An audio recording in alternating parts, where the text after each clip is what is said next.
नमस्ते दोस्तों, सुषमा स्वाद किचन में आपका स्वागत है। तो दोस्तों आइए आज की वीडियो में मैं आपको घर पे ही मावा यानी कि खोवा बनाने के लिए बताऊंगी। ये बनाना बहुत ही इजी है।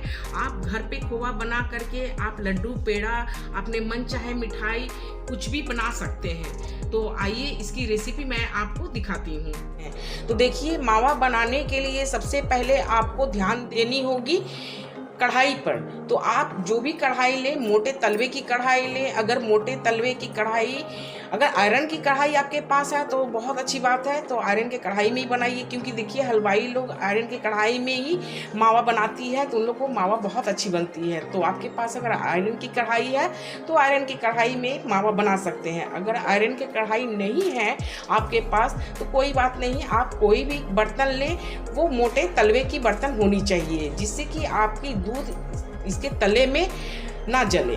तो मावा बनाने के लिए मैं 1 लीटर दूध ली हूँ। 1 लीटर की मैं दूध की मावा आपको बना करके दिखाती हूँ।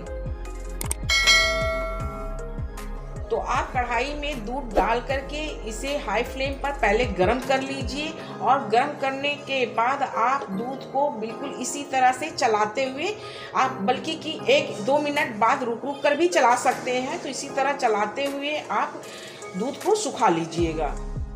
तो देखिए फ्रेंड, दूध मेरी बहुत अच्छी तरह से इस तरह से देखिए उबल रही है।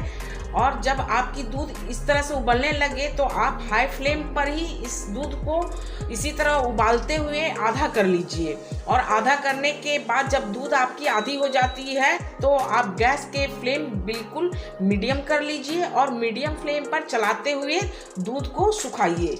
तो अभी मैं गैस के फ्लेम हाई रखी हूँ, क्योंकि हाई फ्लेम पर मैं दूध को पहले सुखा करके आधा कर लेती हूँ। और दूध को जब भी चलाएं तो देखिए इस तरह से किनारे में जो मलाई जम रही है उसे भी इस तरह से इसका करते हुए निकाल लें। देखिए इस तरह से, और दूध में इसे मिलाते जाएं। फ्रेंड, मैं आपकी एक कन्फ्यूज़न दूर कर देती हूँ। आप सोचते होंगे कि अरे कौन सी दूध की मैं मावा बनाऊँ। तो देखिए, ये कोई कन्फ्यूज़न वाली बात नहीं है। आप चाहे तो कोई भी दूध लीजिए, गाय का दूध लीजिए या बुफेलो यानी कि भैंस के दूध लीजिए, या फिर डेयरी दूध लीजिए। कोई भी दूध की मावा बनाइए, आपकी मावा परफेक्ट ही बनेगी। तो आप सिर्फ दूध अच्छी वाली लीजिएगा।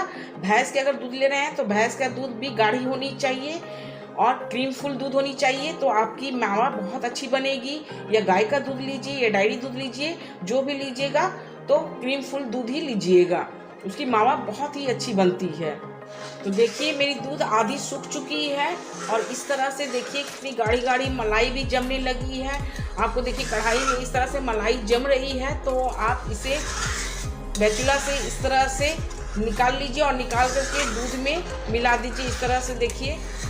और गैस के फ्लेम आप मीडियम कर लीजिए। मीडियम फ्लेम पर आप दूध को इस तरह से कंटिन्यू आप चलाते जाइए, ताकि ये तलवे में बैठे नहीं। देखिए धीरे धीरे दूध मेरी कितनी गाढ़ी हो गई है। देखिए इस तरह से बिल्कुल रबड़ी जैसे होते जा रही है, और उसके बाद इसे और सुखाने के बाद ये मावा की तरह हो जाएगी।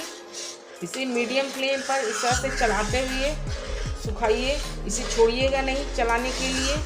तो दूध देखिए काफ़ी मात्रा में इस तरह से गाढ़ी हो गई है। अब मैं इसे कंटिन्यूसली इस तरह से चलाते जा रही हूँ, क्योंकि अगर मैं इसे चलाना छोड़ दूँगी तो ये इसके तले में जल जाएगी। इसलिए मैं कंटिन्यूसली देखिए इसे मैं चला रही हूँ, और इसे चलाते हुए पूरी की पूरी गाढ़ी कर लेनी है। और जो किनारे में लग रही है इसे भी आप इस तरह से खरोच खरोच कर निकाल लीजिए मलाई को, और इसके साथ मिला लीजिए। देखिए कितनी गाढ़ी हो गई है।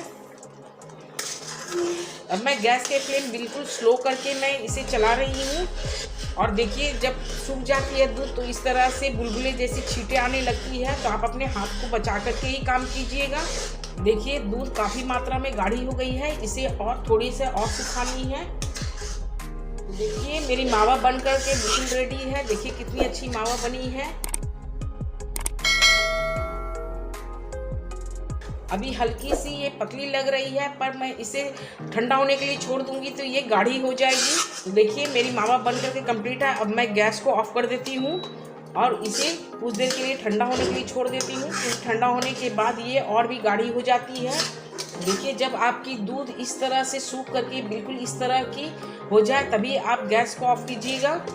देखिए, तो देखिए सारे मावा को मैं कढ़ाई से सिमट करके इकट्ठे एक जगह कर देती हूँ और इसे ठंडा होने के लिए छोड़ देती हूँ।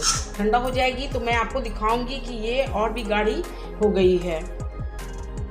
तो देखिए मावा ठंडा होकर के देखिए कैसे गाढ़ा हो गई है। देखिए मैं आपको इसे प्लेट पर सर्व करके दिखा रही हूँ। तो ये लीजिए फ्रेंड, मेरी मावा बन करके बिल्कुल रेडी है। जैसे कि मैं आपको दिखाई हूँ कितनी इजी है बनाना। घर पे आप इस तरह से मावा बना सकते हैं। तो मेरी 1 लीटर दूध में 300 ग्राम मावा निकली है, क्योंकि मैं भैंस का दूध का मावा बनाई हूँ। तो ये मावा की रेसिपी देखते हुए मेरे चैनल को लाइक कीजिए, शेयर कीजिए, सब्सक्राइब कीजिए और मुझे कमेंट में ज़रूर बताइएगा कि आपको ये मावा बनाने की रेसिपी मेरी कैसी लगी। थैंक यू दोस्तों।